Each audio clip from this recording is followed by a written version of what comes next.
This new feature 2024 tutorial video will teach you how to change multiple tasks to a particular type. In 2023, if you want to change many tasks into different types, you would need to change them one by one. So now it's possible to do it in just 2 clicks, and this will save you much more time.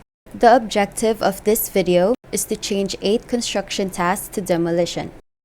The first step is to go to 4D simulation.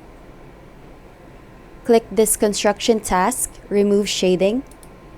Then hold the shift button and click remove mud to select all in between.